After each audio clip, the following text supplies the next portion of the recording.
حضرات انہی اولیاء میں ایک ایسی شخصیت ہے جسے دنیا والے اعلیٰ حضرت کے نام سے جانتے ہیں۔ حضرات کون اعلیٰ حضرت ہیں؟ وہ اعلیٰ حضرت جنہیں دنیا والے امام عشق و محبت کے نام سے جانتے ہیں۔ حضرات مدینے والے مصطفیٰ نے جس امام سے میرے اپنا دیدار کرایا، میرے اعلیٰ حضرت نے مدینے والے مصطفیٰ کا اپنے سر کی آنکھوں سے دیدار کیا ہے۔ حضرات وہ میرا امام جو جب فن حدیث پڑھاتا تھا، کسی نے پوچھا کہ حضور جب آپ حدیث پڑھاتے ہیں تو آپ کے مطالعے میں کتنی کتابیں رہتی ہیں؟ تو اعلیٰ حضرت فرماتے ہیں 50 سے زائد کتابیں میرے مطالعے میں رہتی ہیں۔ حضرات یہ علماء کرام تشریف فرما ہیں، آپ ان سے پوچھئے۔ حضرات چند کتابوں کے نام ہم جانتے ہیں، بخاری شریف کا نام ہم جانتے ہیں، ترمذی شریف کا نام ہم جانتے ہیں، ابو داؤد شریف کا نام ہم جانتے ہیں، نسائی شریف کا نام ہم جانتے ہیں، مشکات شریف کا نام ہم جانتے ہیں۔ اور میرا امام فرماتا ہے جب میں پڑھاتا ہوں تو 50 سے زائد حدیث کی کتابیں میرے مطالعے میں رہتی ہیں۔ حضرات آپ ذرا سوچے تو صحیح، میرے امام کی شان تو ذرا دیکھیں۔ بخاری شریف کے اندر 7000 سے زیادہ احادیث موجود ہیں، مشکات شریف کے اندر 3000 سے زیادہ حدیثیں موجود ہیں، ترمذی شریف کے اندر 4000 سے زیادہ حدیثیں موجود ہیں۔ یہ میرے امام کی شان ہے، یہ میرے امام کا مقام ہے۔ میرے امام فرماتے ہیں کہ 50 سے زائد کتابیں میرے مطالعے میں رہتی ہیں۔ حضرات وہ میرا امام جو اپنے بیٹے حجت الاسلام کو اپنا نائب بنا کر کے گیا۔ حضرات میں بڑی تیزی کے ساتھ اپنے مقصد کی طرف آ رہا ہوں۔ کس کو اپنا نائب بنایا؟ حضور حجت الاسلام کو اپنا نائب بنایا۔ اور اعلیٰ حضرت فرماتے ہیں مجھے جو بھی ملا ہے وہ میرے دادا سے ملا ہے۔ اور اعلیٰ حضرت کے دادا کون ہیں؟ علامہ رضا علی خاں ہیں۔ حضرات کون علامہ رضا علی خاں ہیں؟ جب انگریزوں کا قبضہ ہندوستان پر ہوا تو محلہ جسولی کے اندر لوگ مسجد میں جانے سے رک گئے تھے۔ جیسے ابھی لاک ڈاؤن کے اندر لاک ڈاؤن جو لگا تھا اس میں لوگ مسجدوں سے رک گئے تھے، پھر شاسن کے ڈر کی وجہ سے اس وقت میں بھی پابندی لگائی گئی تھی۔ حضرات انگریزوں کا دور تھا اور جب لوگ مسجد جانے سے رک گئے تھے تو اعلیٰ حضرت کے دادا کہتے ہیں میں مسجد جانے سے نہیں رکوں گا۔ آپ محلہ جسولی کی مسجد میں نماز پڑھنے گئے، انگریز مسجد کے اندر داخل ہوتے ہیں، اعلیٰ حضرت کے دادا کو ڈھونڈنے کے لیے تاریخ بتاتی ہے اعلیٰ حضرت کے دادا نماز پڑھتے رہے اور انگریزوں کو نظر نہیں آئے۔ یہ ہے خاندان اعلیٰ حضرت۔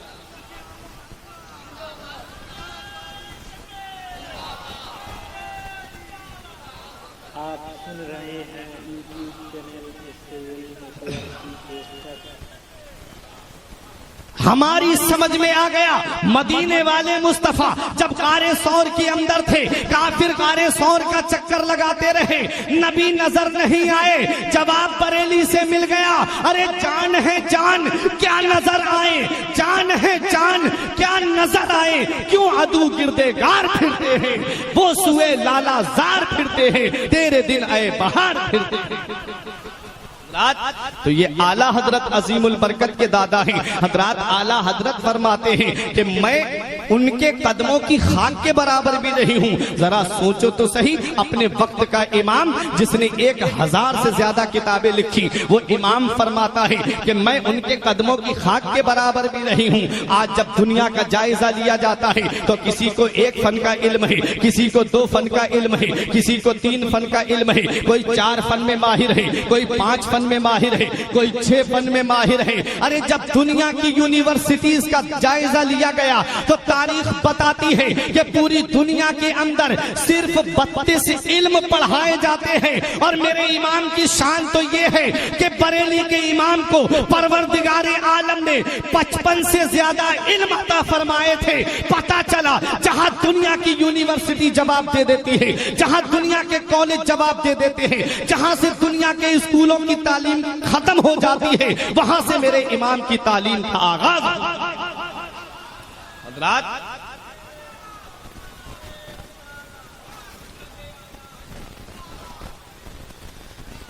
اسی لیے ایک فن پہ ماہر رہنے والا حضرت ہے، 2 فن پہ ماہر رہنے والا حضرت ہے، 3 فن پہ ماہر رہنے والا حضرت ہے، 4 فن پہ ماہر رہنے والا حضرت ہے، 5 فن پہ ماہر رہنے والا حضرت ہے۔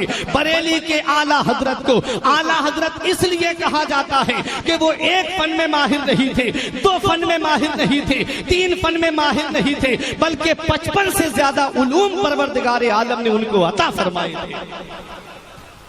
یہ ہے بریلی کے اعلیٰ حضرت، فرماتے ہیں حامد منی و انا من حامد، حمد سے حمد کماتے یہ، حامد رضا مجھ سے ہے اور میں حامد رضا سے ہوں۔ اعلیٰ حضرت عظیم البرکت یہ بھی تو کہہ سکتے تھے کہ مصطفیٰ رضا مجھ سے ہے اور میں مصطفیٰ رضا سے ہوں، لیکن کیا کہا؟ حامد رضا مجھ سے ہے اور میں حامد رضا سے ہوں۔ میرے اعلیٰ حضرت کی نگاہ دیکھ رہی تھی کہ حامد رضا کی نسل میں وہ عظیم گوہر اس دنیا میں آئیں گے جن کا شہرہ آج پوری دنیا میں ہوگا۔ حضرات مطلب کیا ہے؟ مطلب یہ ہے اعلیٰ حضرت عظیم البرکت نے فرمایا حامد رضا مجھ سے ہے اور میں حامد رضا سے ہوں۔ حضرات یہاں پہنچ کے ایک بات اور بتا دوں میں پوائنٹ کی، وہ بھی آپ اپنے ذہن میں محفوظ رکھیے۔ اعلیٰ حضرت فرماتے مجھے جو بھی ملا ہے وہ میرے دادا سے ملا ہے۔ حضرات اب میں ایک آپ کو آیت کریمہ اور اس کی تفسیر بتا دوں۔ حضرت موسیٰ علیہ السلام اور حضرت خضر علیہ السلام جب ایک بستی میں پہنچے تھے اور بستی والوں سے جب کھانا مانگا تھا تو بستی والوں نے کھانا دینے سے انکار کر دیا تھا۔ وہاں 2 یتیم بچوں کا خزانہ ایک دیوار کے نیچے دفن تھا۔ یہ علماء کرام جانتے ہیں حضرت خضر علیہ السلام نے اس دیوار کو سیدھا کر دیا تھا۔ جب سیدھا کر دیا تو موسیٰ علیہ السلام نے کہا آپ نے اس دیوار کو سیدھا کیوں کر دیا؟ تب انہوں نے کہا کہ یہ دیوار کے نیچے 2 یتیم بچوں کا خزانہ موجود ہے۔ کانا ابوہما صالحا، ان کا باپ نیک تھا، ان کا باپ نیک تھا۔ بہت غور سے سنیے گا، حضرت عبداللہ ابن عباس کی ایک روایت ہے کہ 14ویں پشت میں جا کر کے ایک شخص نیک تھا۔ حضرات اس کا باپ نہیں، دادا نہیں، پردادا نہیں، 14ویں پشت میں جا کر کے ایک شخص نیک تھا۔ 14ویں پشت کے نیچے آ کر کے اس کا صلہ ملا ہے۔ اب بتانا مقصد یہ ہے، اعلیٰ حضرت فرماتے ہیں الملکوت شریف کے اندر مجھے جو بھی ملا ہے وہ میرے دادا سے ملا ہے، اور فرماتے ہیں ارے احمد رضا تک یہ تو 3ری پشت ہے، ابھی 14 پشتیں تو باقی ہے۔ پتہ چلا میرے امام تک 3ری پشت آتی ہے۔ میرے امام کے بعد میں حضور حجت الاسلام آئے، انہوں نے فیض رضا عام کیا۔ حضور حجت الاسلام کے بعد میں ابراہیم رضا خان مفسر اعظم آئے، انہوں نے فیض رضا کو عام کیا، اور فیض رضا کو عام کرنے کے بعد میں ان کے بعد میں حضور تاج الشریعہ نے پوری دنیا میں اعلیٰ حضرت کا فیضان عام کیا۔ اور جب تاج الشریعہ جا رہے تھے تو لوگ سمجھنے لگے اب بریلی خالی ہو گئی، اب کوئی نہیں ہے، تو تاج الشریعہ اپنا جانشین حضور قائد ملت اسجد رضا خان کو بنا کے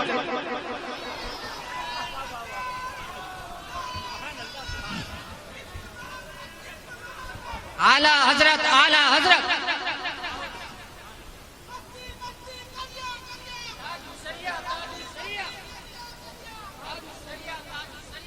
حضرات اعلیٰ حضرت جب جا رہے تھے،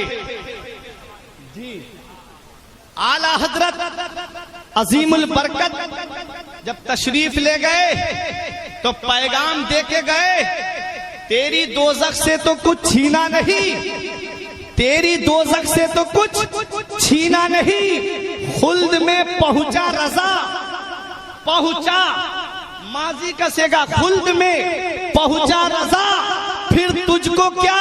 اعلیٰ حضرت فرماتے ہیں کہ خلد میں پہنچا رضا، پھر تجھ کو کیا؟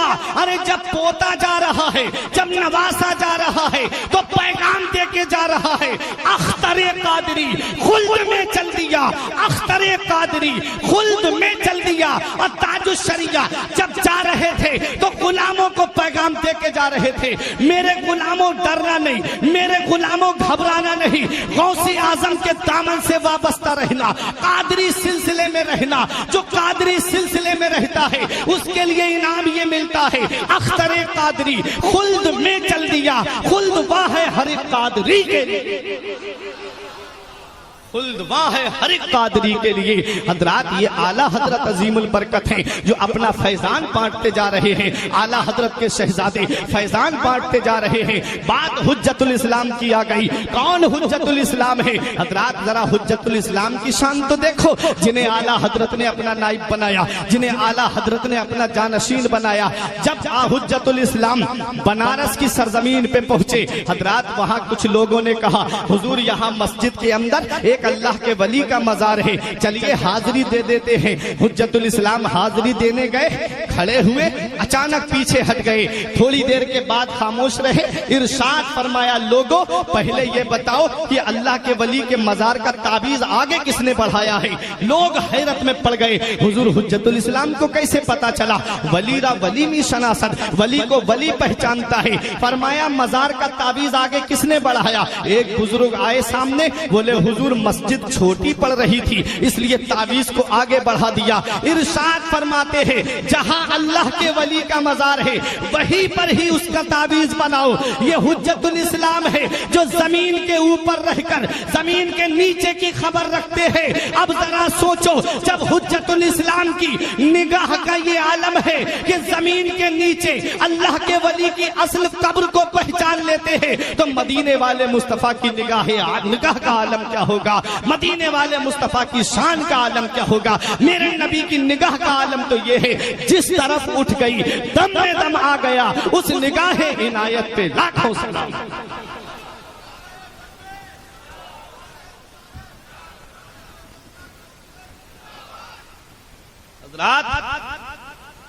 حجت الاسلام کی بات چل رہی ہے۔ ابھی علامہ الیاس فیضی صاحب قبلہ نے بتایا تھا نا کہ حضور حجت الاسلام نے حضور مجاہد ملت کو کیسے پہچانا۔ حضور حجت الاسلام فرماتے میرے امام حامد منی و انا من حامد، حمد سے حمد کماتے یہ ہیں۔ اور اعلیٰ حضرت عظیم البرکت کی دعوت جب سیتا مڑی بہار کے ایک جلسے میں تھی، آخری ایام تھے اعلیٰ حضرت کے، تو اعلیٰ حضرت نے خط لکھا اور علامہ حامد رضا کو بھیجا، اور بھیجنے کے بعد کہا، اس خط میں لکھا تھا حامد رضا کو حامد رضا نہیں سمجھنا بلکہ احمد رضا سمجھنا، اور حامد رضا کو احمد رضا نے بھیجا ہے، حامد رضا کو احمد رضا نے بھیجا ہے۔ اب آج سے تمہارے جو بھی مسائل ہیں وہ حامد رضا حل کریں گے۔ حضرات پتا چلا میرا امام ذہن دے رہا ہے، اب احمد رضا کے بعد میں مسلک اعلیٰ حضرت کا مشن جو آگے بڑھائے گا اسے حجت الاسلام کہتے ہیں۔ اور جب حجت الاسلام تشریف لے جا رہے تھے تو لوگوں نے کہا بریلی خالی ہو گئی، اب کوئی نہیں ہے جو اعلیٰ حضرت کے مشن کو آگے بڑھائے، اب کوئی نہیں ہے جو اعلیٰ حضرت کے نظریات کو آگے بڑھائے، اب کوئی نہیں ہے جو اعلیٰ حضرت کے افکار کو آگے بڑھائے، اب کوئی نہیں ہے جو اعلیٰ حضرت کی ترویج و مسلک کی ترویج و اشاعت کرے۔ حضرات جب اعلیٰ حضرت عظیم البرکت کے مسلک کے تعلق سے ایسی باتیں کی گئیں تو اللہ تبارک و تعالیٰ نے سرکار مفتی اعظم ہند کو بریلی کی سرزمین پہ پیدا فرما دیا۔ اور جب مفتی اعظم تشریف لے جا رہے تھے تب بھی مخالفین نے آوازیں بلند کی تھی، اللہ تبارک و تعالیٰ نے تاج الشریعہ کو پیدا فرما دیا۔ تاج الشریعہ لاکھوں پیران اعظام کی بھیڑ میں بدر کامل کی طرح چمکنے والے پیر کا نام ہے تاج الشریعہ۔ ہاں وہی تاج الشریعہ جو مسلک اعلیٰ حضرت کے علم بردار ہیں، وہ تاج الشریعہ جن کی نگاہ بصیرت کا عالم نہ پوچھئے۔ میں جانتا ہوں اپنے پیر و مرشد کے تعلق سے، حضرات فرید پور کے علاقے میں ہمارے علامہ الیاس فیضی صاحب قبلہ فرید پور کے علاقے میں ایک جگہ ہے گوس گنج، وہاں جلسے میں جا چکے ہیں۔ حضرات میں اسی علاقے کی ایک بات کر رہا ہوں، ایک تاج الشریعہ کسی جلسے میں تشریف لے جا رہے تھے، راستے میں آپ نے فرمایا گاڑی کو اس راستے پہ موڑ دو، گاڑی کو اس راستے پہ موڑ دیا گیا۔ حضرات ساتھ میں خادم نہیں سمجھ پا رہے تھے کہ تاج الشریعہ کہاں جا رہے ہیں۔ ایک گاؤں آیا، فرمایا گاڑی روک دو، ایک ٹوٹی سی جھوپڑی تھی، اس جھوپڑی کے اندر تاج الشریعہ نے اپنے خادم کو بھیجا اور جا کے کہا کہ یہاں پر جو ایک عورت رہتی ہے ضعیف عورت، اس سے جا کے پوچھنا کہ بریلی کے اختر رضا آئے ہیں، کیا وہ تمہارے یہاں تھوڑی دیر ٹھہر سکتے ہیں؟ اللہ اکبر، ذرا سوچے تو صحیح کون تاج الشریعہ ہے، ذرا شان دیکھے۔ حضرات آج آج کے دور میں پیر تو آپ کو بہت ملیں گے، لیکن بہت سارے پیر آپ کو مارکیٹ میں گھومتے ہوئے ملیں گے۔ اس علاقے میں بھی بہت سارے پیر گھوم رہے ہیں، کوئی حضرت امیر معاویہ کی شان میں گستاخی کرتا ہے، کوئی وہابیوں کے ساتھ میں جا کر کے اٹھتا بیٹھتا ہے۔ ادھر بھی آپ کو بہت سارے پیر مل جائیں گے، لیکن پیر دیکھنا ہے تسلف فی الدین میں، اور تسلف فی الدین جس کے اندر موجود ہو وہ پیر دیکھنا ہے، اور جو مسلک اعلیٰ حضرت کا سچا مبلغ ہے اس کو دیکھنا ہے۔ تو دھام نگر کی سرزمین پر حضور مجاہد ملت کو دیکھ لو کہ جو بہت قریبی خطیب تھے جن کا نام ابو الوفا تھا، حضرات تاریخ بتاتی ہے وہ خطیب اتنے بہترین خطیب تھے، فصاحت و بلاغت ان کی زبان سے جھڑتی تھی، لیکن سید احمد رائے بریلی اس کے پوتے تھے وہ حضرات، جو اسماعیل دہلوی کے ساتھ میں افغانی پٹھانوں نے جن کو مارا تھا، حضرات یہ اس کے شہید ہونے کے قائل تھے۔ حضور مجاہد ملت کو جب تک پتہ نہیں تھا، اور جیسے ہی پتہ چلتا ہے حضور مجاہد ملت نے ان سے بات کی، انہوں نے کہا حضور نہیں وہ صحیح آدمی تھے، صحیح آدمی تھے۔ جب اتنا سنا مجاہد ملت نے فوراً کنارہ کشی اختیار کر لی، ارشاد فرماتے ہیں ارے جو مسلک اعلیٰ حضرت میں قائم نہیں ہے وہ مجاہد ملت کا نہیں ہے۔ یہ ہوتا ہے تسلف فی الدین۔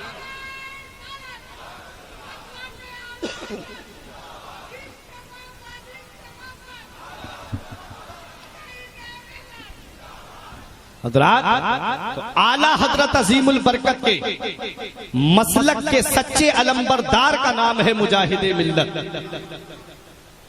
حضرات حضرت ابو بکر صدیق کی صداقت کی کرنیں جس سرزمین سے آج بھی پوری دنیا میں پھیل رہی ہیں، اس سرزمین کا نام دھام نگر شریف ہے، اور ان کرنوں کو تقسیم کرنے والی شخصیت کا نام مجاہد ملت ہے۔ ایسی عظیم شخصیت کے قرب میں تم رہتے ہو، اس شخصیت کا جواب کہاں سے لاؤ گے جس شخصیت کی بارگاہ میں بڑے بڑے علماء کرام آ کے زانوے ادب طے کرتے ہیں؟